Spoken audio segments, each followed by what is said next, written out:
Ang daming nagre-reklamo about VULs. To be honest, nakakainis na. Dalawa lang kasi yan. Either may unrealistic expectation si client or may unrealistic promise na binigay si advisor. And the operative word in both scenarios is unrealistic. So, ano nga ba ang realistic na expectations na meron tayo dapat in getting a VUL policy? There are 7 things that I can share to you in this video. This is Insurance Simplified. Welcome to another episode of Insurance Simplified, where I simplify insurance concepts so that you can make the best decision regarding your life insurance policies. Kung meron ka na or kukuha ka pa lang or kung magdadagdag ka. Pagpasensyahan nyo na yung boses ko, medyo malat tayo, hindi ko alam kung bakit. And by the way, hindi pa pala ako nakakapagpakilala siguro sa inyo sa mga previous na video ko. I am Misha Velasco. Yes, Misha ang basa doon. Huwag niyo pansinin yung C. I am on my 3rd year as a financial advisor. I graduated the Associate Financial Planner course under Registered Financial Planner Philippines or RFP Philippines. I am also a general insurance agent and a memorial plan agent. So kung kailangan nyo ng tulong sa kahit alin sa mga yan, I can definitely help you with those things. Pero hindi yan yung topic natin today. So let's get on to our first realistic expectation in getting a VUL plan. Number 1, hindi yan investment vehicle. Okay, insurance product po yan. Iba lang ang pagkakagawa niyan from a traditional whole life plan kasi kailangan ng flexible na counterpart. Dahil ang traditional plan ay mas stable, mas firm, mas sure ka na kapag natapos mo bayaran itong plan na to, meron kang protection. If you want to know more about the different types of insurance plans na meron tayo sa Pilipinas, go watch this video and learn kung ano yung best na fit para sa'yo. To think of something that it is not is foolish. So, if we are going to think about VULs as something that it is not, which is an investment vehicle, then that is foolish. Ngayon, kung yung advisor na kausap mo or nakausap mo ay in-advertise sa'yo as an investment vehicle, yung VUL plan mo, tumakbo ka na, kapatid. O kaya, humanap ka ng panibagong advisor or interrogatin mo yung advisor mo kasi hindi po yan investment vehicle. You will just be disappointed. I am telling you, especially kung nag-expect ka ng malalaking gains with your policy. But if your advisor advertised it as an insurance product first, then believe them because they are telling the truth. Huwag kang mag-assume para hindi ka masasaktan. Ganun lang. Number 2, syempre may commission kami dyan. Ito yung isa sa mga hindi ko magets sa career na pinasok ko kasi ang daming nagagalit sa advisors dahil may commission daw kami. And I'm like, saan ko po kukunin yung kita ko? Siniservisyohan ko kayo. Nagbigay ako ng oras ko sa inyo. Tinulungan ko yung company ko na, alam mo yun, magkaroon ng benta, which is what they do. Hindi naman kami directly employed. Agents kami. Agents earn through commission. So parang, anong gagawin namin? Paano kami mabubuhay? Ginagawa ba namin to ng libre? Hindi naman, di ba? Parang kung pinapanood nyo po ito at isa kayo doon, ganito na lang. Isipin nyo po, merong nakiusap sa inyo na relative nyo o kaya kaibigan nyo. Tapos nakiusap sila na, uy pre, mare, pwede ba akong tulungan na ibenta tong ganito ganyan ko? Bibigyan na lang kita ng komisyon. Di ba? Tapos dahil maganda-ganda yung tunog ng komisyon sa'yo, binonggahan mo, ginalingan mo talaga. And eventually, ikaw nakabenta nung pinapasuyo nila sa'yo. Hindi ka ba hihingi ng komisyon talaga dun sa effort na binigay mo para makabenta? Diba? So, ganun lang din po yun. At yung komisyon na yun, 1 year lang namin natatanggap. No? Hindi yan habang buhay. Yun po ay isang alamat na habang buhay kami nakakatanggap ng komisyon. 1 taon lang po. 1 taon lang, tapos na. Okay? So, huwag tayo masyadong nagagalit, No? And I would just want to say, I don't think that the insurance industry will last, for more than 100 years kung may ginagawang shady or unfair or illegal yung mga insurance companies.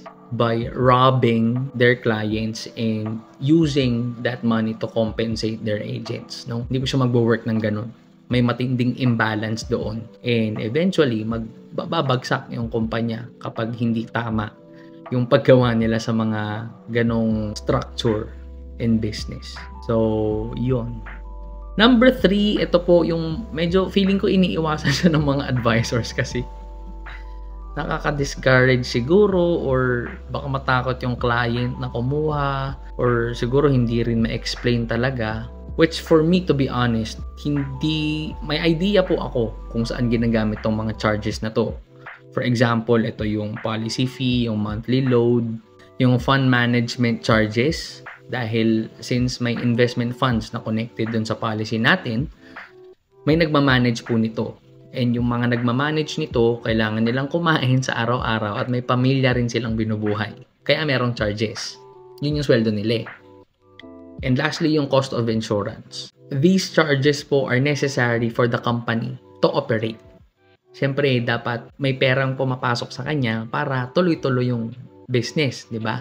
And again, if there is an imbalance with how the company uses its funds, sooner or later, bumagsak na sila dapat. Hindi na sila tumagal for more than 100 years, for more than a century. And so, that alone, no, especially for the big insurance companies na meron tayo sa Philippines, that alone should assure you that they are doing well financially and they are running the corporation ng maayos. Kasi nire-regulate din po sila ng insurance commission. Ino-audit din sila ng external firms to make sure that number 1, they are capable of giving payouts once needed. Kasi ito yung essence ng pagkakaroon natin ng insurance, tama? And number 2, that the products that they create are made to benefit the client more than it benefits the company. Kasi anong sense kung pera-pera na lang talaga, 'di ba? But there are a lot of success stories na natulungan ng insurance company yung families because they are doing their job well. And lastly, that it can support its operations well. Again, tamang compensation for all of its employees. Nagagawa niya yung CSR niya, yung corporate social responsibility, that it gives back to the community. So, kung ayaw mo ng maraming charges para you get the most out of your money, then go for a term insurance instead. Wag a VUL policy. Yun lang ang masasabi ko doon. Okay? Fourth realistic expectation na meron tayo in getting a VUL policy is that you have to finish the recommended paying period and then wait for another 10 or more years for it to grow. Lalo na kung maliit ang premiums mo tas ang taas ng face amount mo, your cost of insurance or your COI will be very high. If you want to know more about COI, I also made a video about that kasi isa talaga yan sa crucial and essential na part na dapat din i-discuss in getting a VUL policy. So, nandyan lang ulit yan. Ang logic kasi is when you finish paying in the recommended paying period, for example, you got a limited but not guaranteed 10-pay policy, babayaran mo siya for 10 years. Yung 10 years na yun, computed doon, syempre, na si insurance company, kumbaga, break-even lang siya. Na you have met the required premiums para hindi sila lugi in case na mag-payout sila after that paying period. Gets? So, ibig sabihin, kung naka-break even pa lang, start from 0 pa lang yung policy mo. And then, after 5 to 10 more years or more, even more, doon pa lang siya talaga magkakaroon ng significant growth and doon mo pa lang siya pwedeng asahan na meron kang makukuha doon sa investment side ng policy. Okay, doon pa lang kasi kumbaga nakahinga. Parang, okay, tapos na yung mga charges ko. Pwede na akong mag-attempt na mag-grow na wala nang masyadong charges na kinakaltas. Although meron pa din. Kaya panoorin mo yung video na ginawa ko. Number 5, and this is something that I got from attending a training seminar from an investment professional na nag-start din sa insurance industry and he knows how the market works and how the policy works. The 5th realistic expectation is that choosing conservative funds will give you the highest chance of survival. You, meaning yung policy, natin, yung VUL policy na kinuha natin. Because by choosing low-risk funds, we are preserving yung value ng pera na hinuhulog mo over time. Kasi nakikisabay lang yan usually sa inflation rate. And so, kung hindi man siya nag-zero out, na totally na-preserve lang yung pera, kumikita siya at least 1 to 2%. And that's what you need for it to grow ng consistently or at least ma-preserve nga. And this is best if your main reason for getting a VUL policy is income protection naman din in the first place. So yun lang, kung ang main goal naman din is protection, why not get a term insurance plan instead? Para mas mura. Tapos kung gusto mo mag-invest, invest mo yung difference. Pero kung gusto mo talaga na yung convenience of having an insurance plan tapos may investment that would grow over the long term, then if not 100% conservative funds, at least 80-20, 70-30, pero not more than. Kasi pag tinaasan mo na, tapos medyo nalula tayo doon sa dips na nangyayari kapag sa stock funds natin in-invest, medyo magpapanik tayo doon. Kasi aawayin natin si advisor. Let's do our part din as the clients. Number 6, SPVULs or single pay VUL plans are best if you really want to be insured and be invested at the same time. Bakit? Because SPVULs give you only 125% of your investment as face amount. So for example, nag-invest ka ng 100,000 pesos, single pay. So isang bagsakan, nilagay mo yung 100,000. Yung face amount automatically would only be 125,000 pesos. So yung gap ng face amount doon sa ininvest mo is only 25,000 pesos. Doon lang ko computein yung cost of insurance mo. And once na makakatch up yung 100,000 mo doon sa face amount, then it can start soaring, especially if it is invested in high risk, high return na funds. Nagets ba natin yun? So, kung habol talaga natin ay VUL, meron naman tayong chiching, doon natin i-invest sa single pay para may insurance ka na, maximize pa yung potential ng pera mo for growth.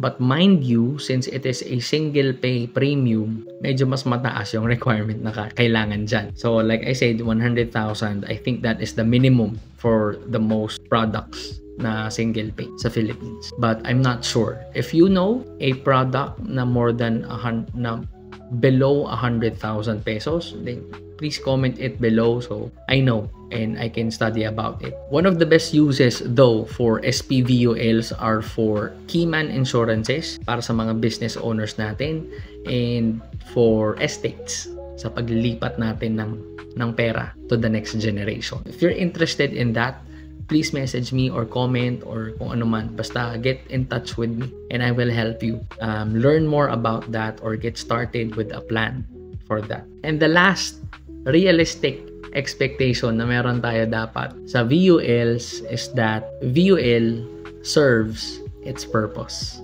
Hindi po scam ang VUL. Katulad ng sinasabi ng karamihan natin dyan na yun nga, napaasa ng advisor or hindi naman din alam kung ano yung pinasok nila. All of our insurance products around the globe, not just here in the Philippines, go through a careful, rigorous process and study and research so that our insurance companies can give the Filipino people the best bang for their buck, no? Nasulit ang kada piso na ibibigay nila. And so, hindi maglalabas ng mga gantong klaseng produkto if they are not beneficial in the long run para sa mga kapwa nating Pilipino. Meron lang talaga siyang binabagayang taste. Parang sa damit, di ba? Merong mga magagandang damit pero hindi naman trip isuot. So, ganun lang din yung insurance product na to. Maganda siya for what it is. If you like it, get it. If you don't, then don't. There are a lot of other insurance products in the market and you don't have to say yes when an advisor offers a VUL to you. Pag narinig mo to, tapos nakipag-meet ka sa advisor, inofferan ka ng VUL, ayaw mo, say no. Sabihin mo, wala ba iba? O manap ka ng ibang produkto. Pag wala siyang pinakitang iba, manap ka ng ibang advisor. So, ganun lang. Okay? And that's it for this video. I hope meron akong na-share sa'yo na valuable na magagamit mo sa pagkuha mo or sa pag-sustain mo ng policy mo. And if you have any more questions about VUL policies or other insurance products in general, please type them in the comment section below and I'd love to help you out. Let's have conversations about these things para yung pera mo na pinaghihirapan ay hindi masasayang. Also, kung pwede, i-share mo naman tong video na to para dun sa mga tingin mong makikinabang. My goal with these videos is to help as many Filipinos as possible make the right and wise financial decisions para hindi nasasayang yung pera at hindi nasistress dahil sa pera. Yun lang. And lagi natin tandaan, mas mabuting handa kaysa nganga. See you on the next one. Bye-bye.